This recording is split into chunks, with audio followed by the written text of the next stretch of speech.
Marcos, en el capítulo 9, Evangelio según Marcos, capítulo 9, hay un pasaje que está del versículo 14 hasta el versículo 29. Pues vamos a estar mirando, resaltando los versículos que vamos a estudiar y vamos a verlos poco a poco. Dice allí, cuando llegó a donde estaban los discípulos, vio una gran multitud alrededor de ellos y escribas que disputaban con ellos, y enseguida toda la gente viéndole se asombró y corriendo a él le saludaron. Cuando habla aquí de él, está hablando de Jesús. Es decir, Jesús llegó donde estaban sus discípulos, había una gran multitud alrededor de ellos, había una disputa, o sea, como unos alegatos allí entre los discípulos de Jesús y unos escribas y la gente que estaba ahí alrededor.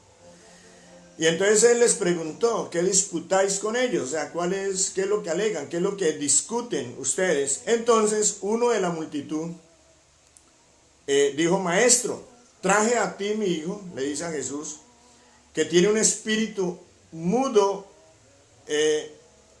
el cual donde quiera que le toma, le sacude y echa espumarajos y cruje los dientes y se va secando. Es decir, ese joven, hijo de este varón, tenía un espíritu inmundo que lo poseía. Y eso es posible, hermano. O sea, sobre todo para las personas que aún no han recibido a Jesucristo, muchos pueden verse expuestos a ese tipo de posesiones, o como mínimo ese tipo de influencias demoníacas, como en este caso este muchacho. Tenía un espíritu mudo, así lo llamaba él, y así fue llamado, pero era un espíritu inmundo, un espíritu malo, un espíritu maligno, que lo tomaba, y al tomarlo lo sacudía, el chico echaba espumarajos, lo sacudía, el chico crujía los dientes y se iba secando, y la idea era matarlo. Y entonces Jesús, este hombre le dice, yo lo traje a sus discípulos, ¿sí? Y ellos no pudieron sacarlo. Entonces Jesús le dijo, oh generación incrédula, ¿hasta cuándo he de estar con vosotros? ¿Hasta cuándo os he de soportar? Traédmelo. Eso se lo dijo a sus discípulos. O sea, le dijo generación incrédula. Es decir, ellos, los discípulos de Jesús, no habían podido sacar o echar fuera ese espíritu, o liberar a ese joven de ese espíritu. ¿Por qué? Porque les faltó fe. En otro de los evangelios, donde narra la historia, se llama El Paralelo, habla de que cuando ellos le preguntan, aquí no, pero cuando ellos le preguntan a Jesús, dicen, ¿por qué no pudimos echarlo fuera? Jesús le dice, por vuestra poca fe. O sea, sí tenían fe, pero les faltaba fe. Aquí Marcos lo relata así, que él les dice, oh generación incrédula. Le dice a sus discípulos, o sea, a ustedes les falta fe, ¿hasta cuándo los he de soportar? O sea, ¿hasta cuándo yo los he de cargar a ustedes? Hermano, ellos ya habían visto a Jesús hacer maravillas, señales, milagros. Ellos andaban con Jesús, pero aún les faltaba esa fe para echar fuera cierto tipo de demonios. Y es que, vuelvo y repito, hay personas, muchas personas, en un momento dado pueden estar endemoniadas. Estoy hablando, y esas personas son generalmente personas que están sin Cristo. Las personas que están en Cristo, que realmente están en Cristo, no que parezcan y que digan que están en Cristo, sino que realmente están en Cristo, no son poseídas. Pueden ser influenciadas, mas no poseídas. Pero las personas que están sin Cristo, sí. Sobre todo aquellas personas que les gusta practicar la brujería, que les gusta ir donde el brujo, a que les hagan cosas, o hacerle brujería a otros. Esas personas son muy expuestas a la posesión, ¿sí? Nosotros en las iglesias conocemos, no solamente en esta iglesia de Cristo Misión Arca, sino en todas las iglesias de Jesucristo se conocen esos casos y es común hacer este tipo de liberaciones. Entonces, y los discípulos debían ser capaces de hacer esa liberación, pero ellos no pudieron. Entonces este hombre, el papá de este chico que fue el que lo trajo, se le dice a Jesús eso. Y entonces Jesús dijo, traédmelo. Hermano, porque Jesús siempre está dispuesto para hacer el bien. Estaba allí dispuesto y sigue estando dispuesto para hacer el bien. En el versículo 20 dice, y se lo trajeron, y cuando el espíritu vio a Jesús, sacudió con violencia al muchacho, quien cayendo en tierra se revolcaba echando espumarajos. O sea, cuando él ve a Jesús, el Espíritu ve a Jesús, siente de una vez esa impresión, el Dios hecho carne, quien está ahí, no aguanta. Entonces sacudió con violencia al muchacho, ese espíritu, y el muchacho cae a tierra y se revolcaba echando espumarajo. Por eso no es nada de raro cuando se hace una liberación que las personas caigan y echen espumarajo. No es como, obviamente el incrédulo y el burlador dice, no, eso es que los empujan y que esto y que lo otro. No. En los casos reales y verdaderos, obviamente, cuando se les nombra el nombre de Jesús, cuando se les reprende ese espíritu en el nombre de Jesús, muchos caen, no aguantan y entonces empiezan a dar este tipo de manifestaciones, como aquí. Aquí no puede usted decir que Jesús lo empujó o fue que el muchacho se tiró, no. El espíritu al ver a Jesús fue impactado y entonces sacudió al muchacho y el muchacho cae y bota espumarajos. Jesús preguntó al padre, o sea, al papá del chico, ¿cuánto tiempo hace que le sucede esto? Y él le dijo, desde niño. Imaginen ustedes, de niño, ya era un joven. Desde niño ese espíritu hacía eso. Y muchas veces le echan el fuego, sigue diciendo el padre, y en el agua para matarle. O sea que la intención de ese espíritu inmundo era matarlo. Y es que esa es la intención de un espíritu inmundo. Cuando ataca a una persona es para matarlo. Nosotros hemos visto casos aquí en donde ese espíritu quiere ahorcar a la persona o quiere hacer que la persona salga corriendo para que le atropelle un carro. En fin, yo no dudo que muchos de los suicidios son guiados por espíritus inmundos. De hecho, el suicidio pues es obviamente un acto, es el resultado de una anormalidad que se da momentáneamente, eventualmente. Pero nosotros sabemos que la mayoría de suicidios son guiados precisamente por espíritus inmundos. Estas personas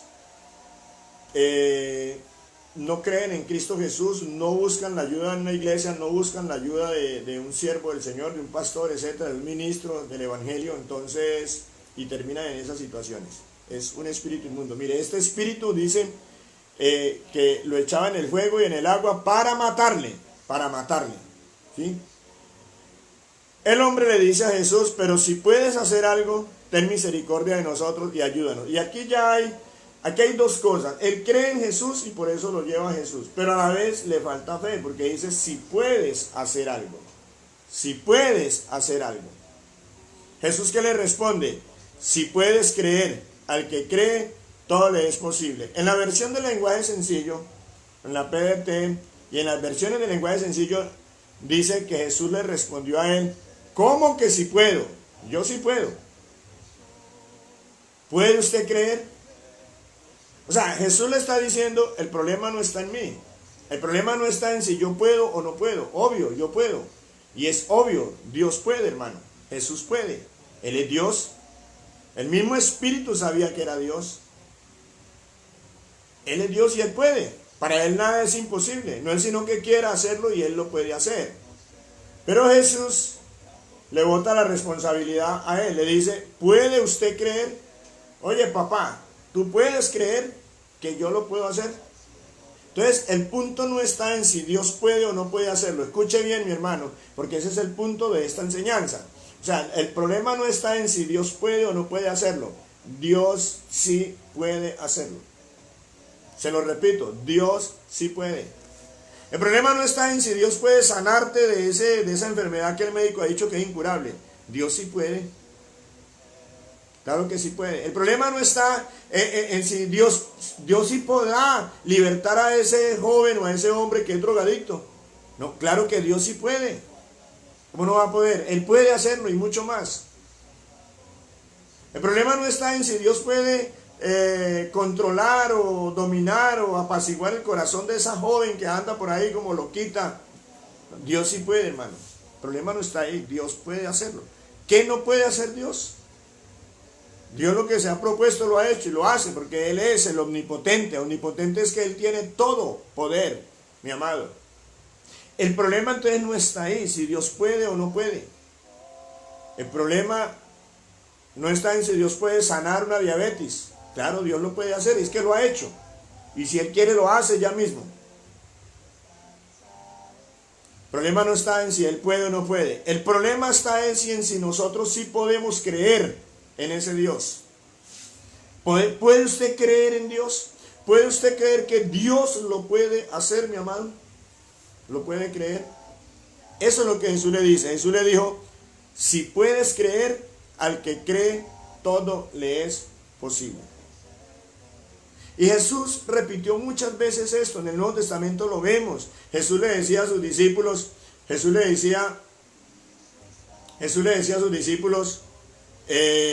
tengan fe en Dios. Es que si crees sin dudar, le dirás a ese monte, quítate, y se quitará.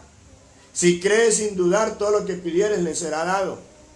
A Marta y a María,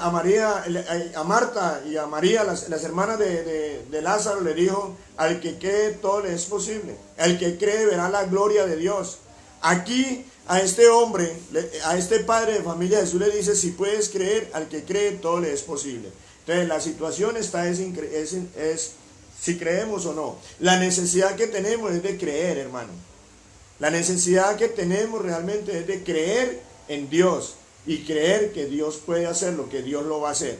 Entonces, en el versículo 24 dice, e inmediatamente el padre del muchacho clamó y dijo, creo. Digo, sí creo. Ayuda a mi incredulidad. O sea, yo creo, pero hay dudas, me falta fe. Eso es lo que está diciendo este chico. Y yo sé que a la mayoría, si no a todos de los que están en este momento conectados, y aún a mí mismo, hermano, somos hombres y mujeres de fe. Es más, estamos ahí porque creemos en este Dios, creemos que Dios es, creemos, la mayoría creen en Jesucristo como único Señor y Salvador. Pero creemos, pero nos falta fe. Nos falta esa fe para agarrar el milagro, para alcanzar el milagro. Esa fe para hacer cosas, para ver y hacer y ser bendecido a través de cosas sobrenaturales, hermano. Este papá creía en Jesús, él creía, pero le faltaba fe. Ahora, no nos quedemos ahí, entonces no vamos a regañar al papá de este chico, no. ¿Qué es lo que me interesa a mí que usted vea es esto? Creo, ayuda a mi incredulidad. Le pidió Jesús, ayuda a mi incredulidad. Y yo quiero hoy, precisamente, ese es mi tema hoy. Hermano, pedirle al Señor que nos ayude en nuestra incredulidad. ¿Qué quiere decir esto? Que nos ayude a crecer en la fe. La mayor necesidad que usted tiene es tener fe. Si usted tiene fe, Jesús dijo, si tienen fe del tamaño de un grano de mostaza, hombre, le pueden decir a esa higuera, séquese y se secará. Le pueden decir a ese monte, quítese y se quitará. Nos falta fe, hermanos, para agarrar el milagro. Nos falta fe para la hora de orar por los enfermos, para que ellos sanen. Nos falta esa fe, hermanos. Entonces, hoy es un buen día. Hoy es un buen día para que oremos. Yo lo invito ahora para que oremos, para que Dios nos aumente la fe. Los apóstoles un día le dijeron a Jesús, Jesús, aumentanos la fe. Aumentanos la fe. Es una necesidad, mi hermano. Si tenemos esa fe del tamaño de un grano de mostaza, cosas maravillosas que haremos, hermano. No estaríamos tan angustiados. Entonces, Jesús le dijo, si puedes creer, al que cree todo es posible. Inmediatamente el padre del muchacho clamó y dijo, creo, ayuda a mi incredulidad. Y cuando Jesús vio que la multitud se agolpaba, reprendió al espíritu inmundo diciéndole, espíritu mudo y sordo, yo te mando, sal de él y no entres más en él. Y entonces el espíritu, clamando y sacudiéndole con violencia, salió y él quedó como muerto, de modo que muchos decían, está muerto. Pero Jesús, tomándole de la mano, le enderezó y se levantó. Cuando él entró en casa, es decir, Jesús, sus discípulos le preguntaron aparte, ¿por qué nosotros no pudimos echarle fuera? Jesús le dice y le dijo, este género con nada puede salir sino con oración y ayuno. Algunos dicen que esa fe que se necesita sale con oración y ayuno. Y a la vez ese espíritu también sale con oración y ayuno. Pero necesitamos ¿qué? Fe. Hermano, usted quiere crecer en la fe, pídasela a Dios. Así como este hombre le dijo, ayuda a mi incredulidad, pero hágale usted también. O sea, Dios te va a decir lo que te está diciendo aquí. Necesitas oración y ayuno. Métete más tiempo en oración. Métete más tiempo en ayunos y vas a crecer en la fe. Entonces el punto es, necesitamos crecer en la fe. Necesitamos aumentar en la fe. Y vamos a pedirle al Señor hoy que nos aumente la fe. Y para aquellas personas que tienen algún familiar que está en las drogas, que está en el alcoholismo, algún familiar también que está enfermo, algún familiar que usted sabe que de pronto ese familiar suyo lo tienen con brujería, lo tienen atado con brujería, con hechicerías. Hoy es un buen día que haga como este papá. Lleve a ese amigo, lleve a ese familiar, llévelo a los pies de Jesús y pídale hoy a Jesús que lo liberte. Pídele a Jesús por tu hijo, pídele a Jesús por tu hija, pídele. ¿Cuál es el problema de tu hijo? ¿Cuál es la atadura en que está? Este muchacho tenía una atadura, un espíritu inmundo lo tenía tomado y lo quería matar. ¿Cuál es la atadura en que está tu hijo, tu hija? Una atadura tal vez de brujería, hechicería, encantamiento. Hoy es un buen día para que usted le pida a Jesús, por favor, libértalo, así como libertaste a este muchacho. Tal vez tu hijo está, o tu hija, o tu familiar, o un familiar, un pariente, está atado a un vicio de alucinógenos, o de drogas, o al alcoholismo. Tal vez tu hijo, tu hija está atado al homosexualismo, a estas cosas. Hoy es un buen día para que usted ore y le pida al Señor que así como libertó a este joven, lo liberte. Vamos a pedirle. Usted le va a pedir. Yo voy a guiarte en oración, pero usted le va a pedir al Señor Jesús como este papá lo hizo. Y vamos a decirle primero que nos aumente la fe para creer que Jesús lo va a hacer. Amén. La gloria es para nuestro buen Dios. Qué bueno es nuestro buen Dios. Bien, vamos a saludar, sigo saludando a, dice Iris Fuente, Dios los bendiga, gloria al Señor. Doctor Hernando Alfonso Enciso Osorio, Dios le bendiga más. Mi doc, le saludo, Hernando Alfonso Enciso. Lina Paola Cerrato dice, amén, todo es posible para el que cree en el nombre de Jesús. Dios lo bendiga, pastor. Liliana Vargas, te saludo en el nombre de Jesucristo. Iris Fuentes dice, amén, amén, porque yo sé que para Dios no hay nada imposible y clamo por mi hijo que anda en vicios y solo tiene 15 años, y entre más pido, más peor se pone, pero yo sigo orando por él. En el nombre de Jesús, Iris. Amén, amén, aleluya. Jorge Eduardo Escobar Parra, Mercedes, dice amén. Bien, vamos a orar. Vamos a orar, vamos a poner estos casos. Estos casos vamos a ponerlos, y esos casos que están ahí, que usted los conoce, y por favor, únete conmigo en oración. Pide por tu hijo. Vamos a pedir por tu hijo, vamos a pedir por tu hija, por tu amigo, por tu compañero.